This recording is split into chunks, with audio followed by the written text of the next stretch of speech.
Today is the United Nations International Day of Families. It's a recognition that across the world, families are the building blocks of a healthy society.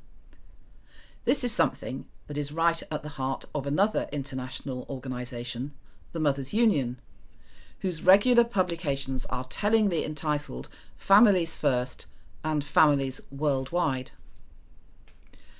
Families are on all our minds at the moment. We miss them and we appreciate them more, even as some of us are in lockdown with relatives who get on our nerves.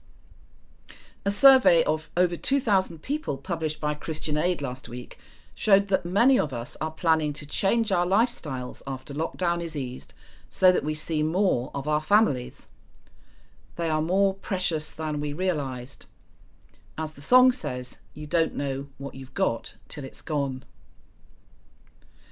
The government is currently having some difficulty defining what constitutes a family, coming up with ridiculous and draconian instructions about seeing only one elderly parent at a time, while seeming relatively relaxed about sending people back to the workplace and young children into school in order to kickstart the economy.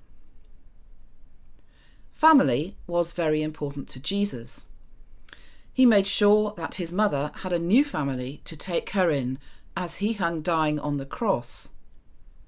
And in an argument with the Pharisees, he accused them of taking money that should be set aside for caring for elderly parents and instead counting it as a religious tax. I find myself wondering what Jesus would say about the way the elderly and their young underpaid carers have fared in this current outbreak. For Jesus both honoured and extended the concept of family. He said, "Who is my mother and who are my brothers?" And pointing to the people around him who had been listening to his teaching, he said, "Here are my mother and my brothers. For whoever does the will of my Father in heaven is my brother and sister and mother." This is a radical move.